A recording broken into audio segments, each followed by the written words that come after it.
Nessa aula vamos falar sobre razão e proporção e no final vamos dar alguns exemplos em questões de Enem de vestibular, porque só saber o que é razão e proporção não é suficiente. A gente tem que saber usar esses conceitos para resolver os problemas. Então vamos lá para a aula de hoje. O que é uma razão? Uma razão entre dois números A e B nada mais é do que uma divisão entre A e B. A gente pode representar uma razão assim ou assim. Um exemplo aqui, a gente tem 1.200 inscritos no concurso e passaram 240 candidatos. Qual é a razão dos candidatos aprovados no concurso com relação ao número de candidatos? Então, a primeira dica, quando você tem um problema de razão, é sempre prestar atenção qual informação vem primeiro. Então, a gente quer saber a razão dos candidatos aprovados com relação ao número de candidatos. Então, sempre a informação que vem primeiro é o nosso numerador, certo? Então, vai ficar 240 dividido por 1.200. Isso vai ficar 24 dividido por 120. A gente pode simplificar por 24. Aqui vai ficar 1 e aqui vai ficar 5. Então, a razão entre o número de candidatos aprovados e os de inscritos é de 1 para 5. Ou seja, para cada um que foi aprovado, tiveram 5 pessoas inscritas. Agora vamos ver quais são os termos de uma razão. Então, a gente lê uma razão, o A está para o B, certo? Sempre o numerador está para o denominador. Então, nessa razão aqui, o A gente chama de antecedente e o B é o consequente da razão, certo? Nesse exemplo aqui, a gente tem a razão 3 quintos. Então, 3 é o antecedente, 5 o consequente e a gente lê 3 está para 5. Razão inversa. O que é uma razão inversa? A gente diz que duas razões quaisquer são inversas quando o produto entre elas é igual a 1. Então, um exemplo, 3 sobre 7 e 7 sobre 3 são inversas, porque se a gente fizer o produto aqui, entre essas duas razões, vai dar 1. Porque o 7 a gente pode simplificar com 7 e o 3 com 3, sobra só o 1. Agora, algumas observações sobre a razão. Se o antecedente for zero, então essa razão não vai possuir inversa. Se a gente tiver a razão de 0 para 4, então essa razão aqui ela não possui uma razão inversa. E para determinar a razão inversa de uma razão dada, é muito simples.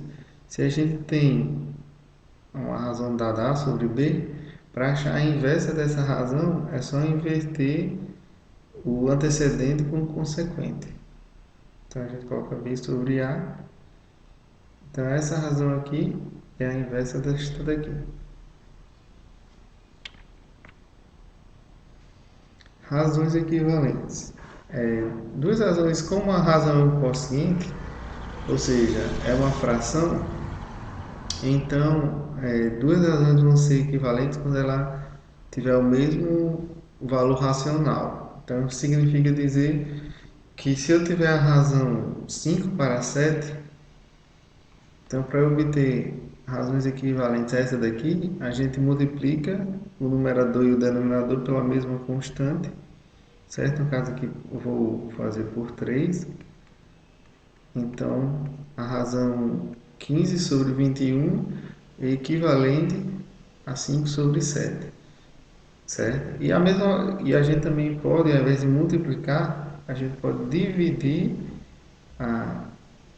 o antecedente e consequente pelo mesmo valor. Por exemplo, se a gente tiver a razão 10 para 30, Eu posso dividir aqui por 10 e aqui por 10 a gente vai obter a razão equivalente 1/3. Então, razões são equivalentes quando elas representam o mesmo valor racional. E a gente pode obter razões equivalentes multiplicando ou dividindo os termos da razão. O que é uma proporção? Uma proporção nada mais é do que uma igualdade entre duas razões. Então, para a gente ter uma proporção, a gente precisa de duas razões. Vamos ver o seguinte exemplo. Rogério e Claudinho passeiam com seus cachorros. Rogério pesa 120 e seu cão 40 quilos. Claudinho pesa 48 e o seu cão pesa 16. Então vamos analisar a proporção aqui entre o peso de Rogério e de Claudinho com o peso do cachorro de Rogério e o cachorro de Claudinho. Então, analisando primeiro aqui a razão entre o peso dos rapazes. Então, a gente tem o quê? Que Rogério pesa 120 e Claudinho pesa 48. Então, aqui a gente pode simplificar por 2. Aqui vai ficar 60 e aqui 24. A gente pode simplificar por 2 de novo. Dá para simplificar por 6.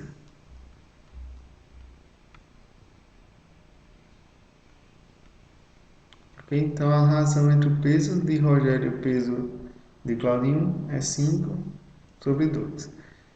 E vamos guardar aqui esse número. E agora vamos analisar os cachorros. O cachorro de Claudinho, de Rogério, pesa 40 e o de Claudinho pesa apenas 16. Aqui a gente pode simplificar por 8. 40 dividido por 8 dá 5. E 16 dividido por 8 dá 2. Então, a razão entre o peso dos cachorros é igual à razão entre os pesos dos rapazes. Então, aqui a gente teria uma proporção entre o peso dos rapazes e o peso dos cachorros. Agora, vamos ver os elementos de uma proporção, certo?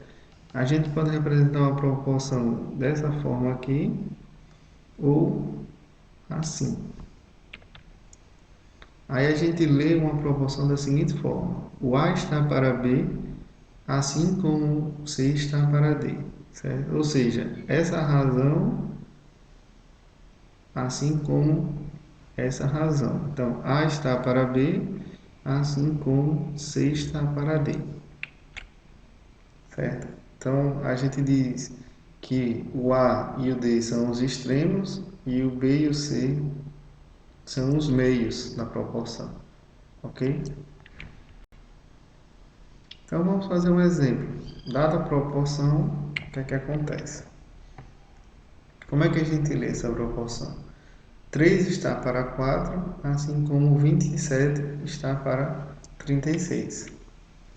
Quem são os meios? Os meios são esses dois aqui. E quem são os extremos?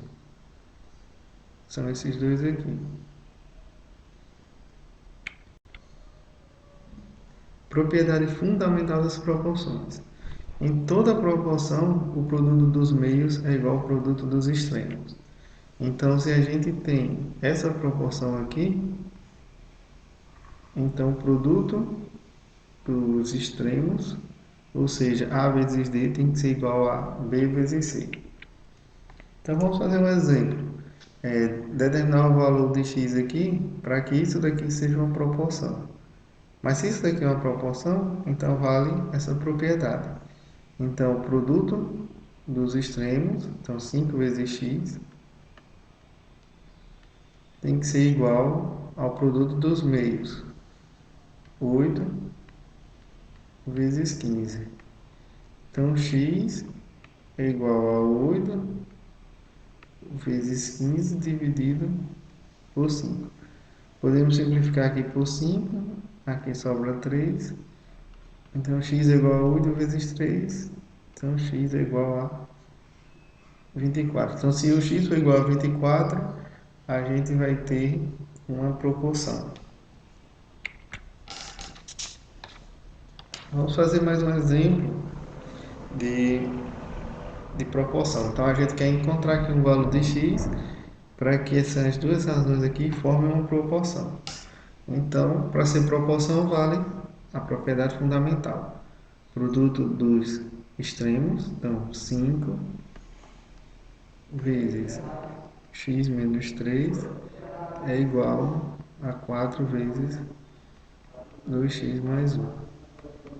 Então, isso aqui vai ficar 5x menos 15 igual a 8x mais 4. Eu vou passar o 5x para cá, vai ficar 8x menos 5x, e eu vou passar o 4 para lá, vai ficar menos 15 com menos 4. Então aqui vai ficar 8 menos 5, 3x, igual a menos 19. Então x é igual a menos 19 dividido por 3.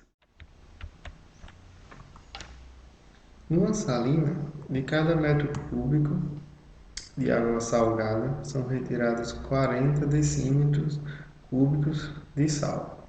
Para obtermos 2 metros de sal, 2 metros cúbicos de sal, quantos metros cúbicos de água salgada são necessários? Então a gente primeiro percebe aqui que tem que haver uma proporção entre a quantidade de água retirada e a quantidade de sal que é retirada dessa água, ok? Então a primeira coisa que devemos fazer aqui é colocar tudo na mesma grandeza. A gente tem aqui decímetros cúbicos e aqui temos metros cúbicos, certo? E aqui também dado em metros cúbicos. Então vamos converter 40 decímetros cúbicos para metros cúbicos. Então isso daqui vai ficar 0,04 metros cúbicos. Então a gente sabe que em 1 metro cúbico, certo, está para 0,04 metros cúbicos, assim como o x está para 2 metros cúbicos.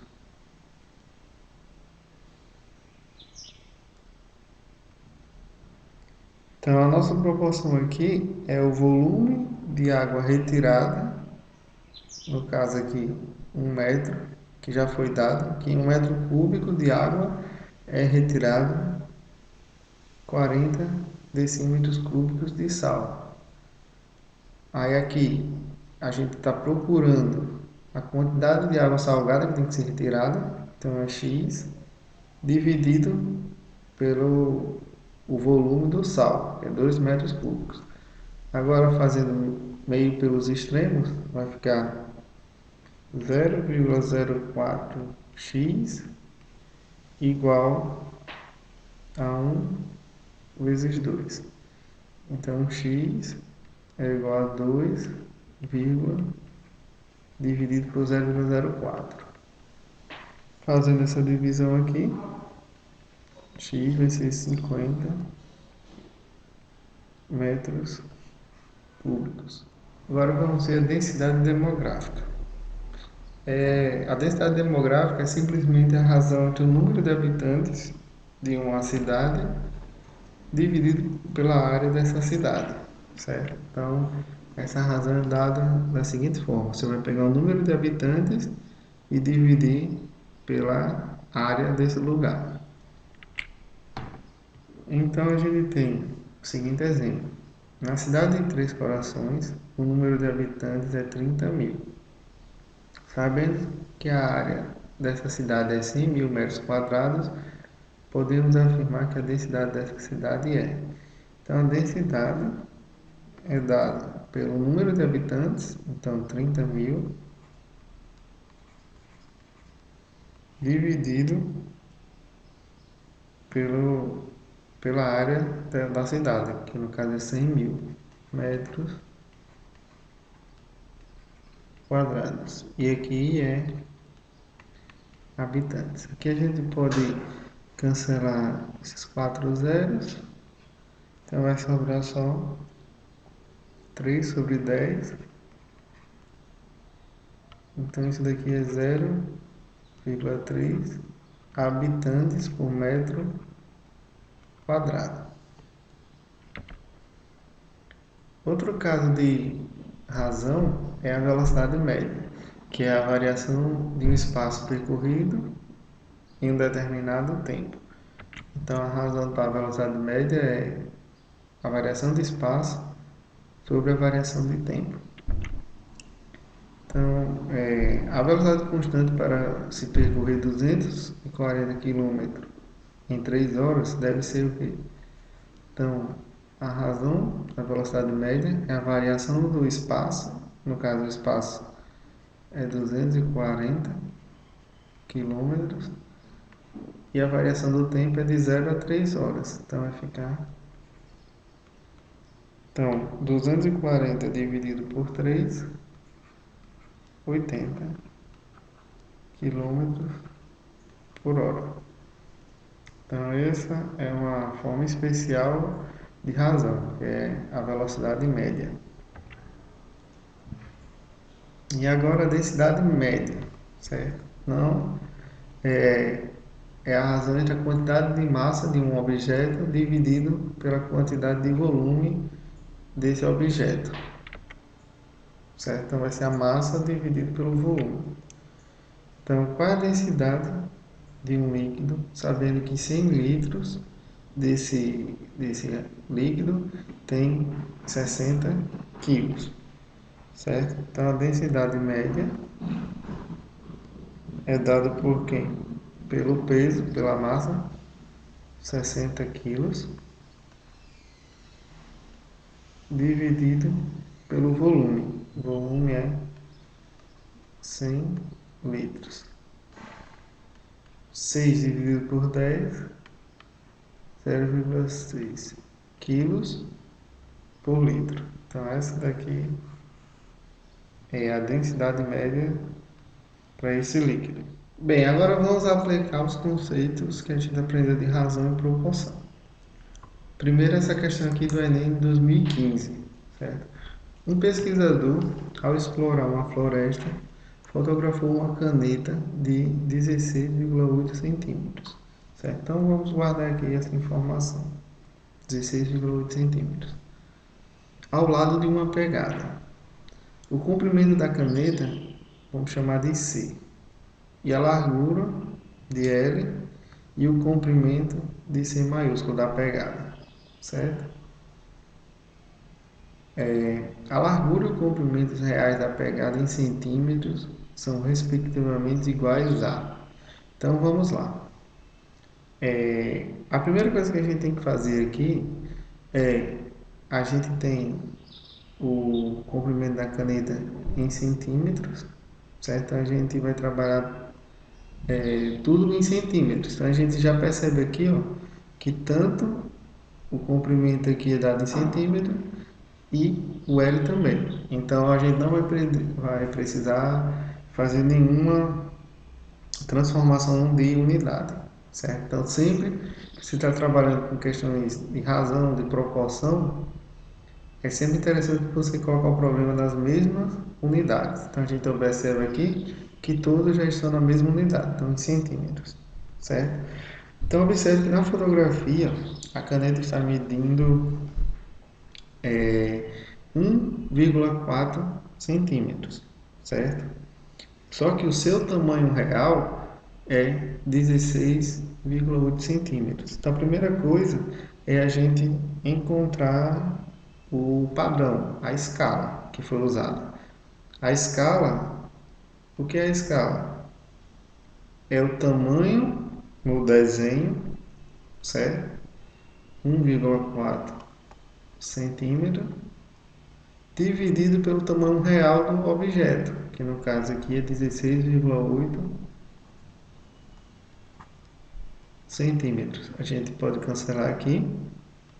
Então, isso daqui vai dar 14 dividido por 168, certo? Que se a gente simplificar aqui por 14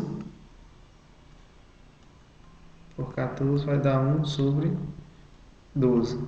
Então, isso significa dizer que para cada centímetro no desenho equivale a 12 na vida real.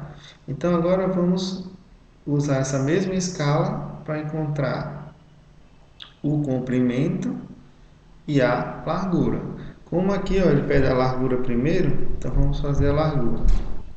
Então L, quem é L? É 2,2 centímetros. Então a gente vai fazer como? A proporção é 1/12. Então aqui vai ficar o L aqui é 2,2. E a medida real é o que a gente quer, então a gente chama de x. Então x vezes 1x vai ser igual a 12 vezes 2,2.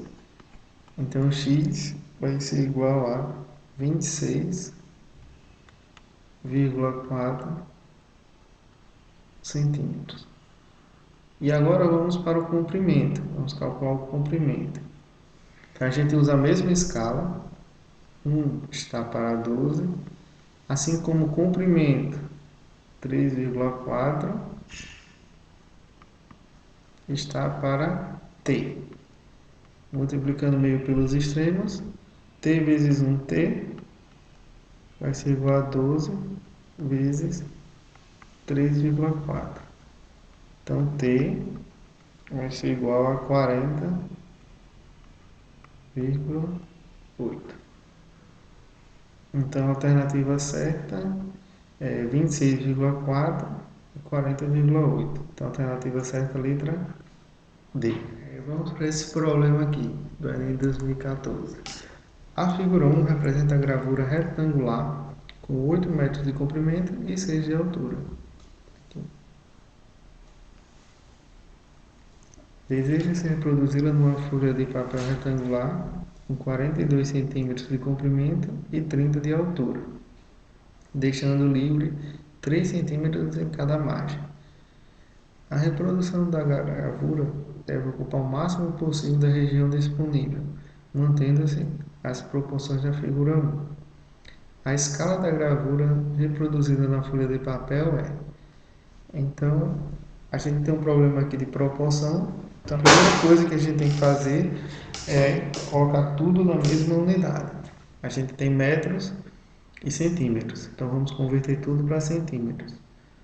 8 metros equivale a 800 centímetros. E 6 metros equivale a 600 centímetros. Agora, note que nós temos que aqui mede 30 centímetros, só que aqui tem 3 centímetros que não é usado e aqui também. 30 menos 6, 24 centímetros. Então, a escala vai ser o quê? Vai ser o tamanho no desenho, que no caso é 24 centímetros, dividido pelo tamanho real, que é 6 metros, que é 600 centímetros. Aqui dá para a gente simplificar por 4. Aqui vai dar 6 e aqui vai dar 150. Dá para simplificar por 3. Aqui vai dar 2 e aqui vai dar 50. Dá para simplificar por 2, que vai dar 1 e 25. Então a escala vai ser 1/25. Alternativa certa, letra D. Se você gostou da aula, se inscreva no canal, coloca nos comentários temas para a gente fazer novas aulas e compartilha com aquele seu amigo que quer aprender um pouco mais sobre matemática. E até a próxima aula.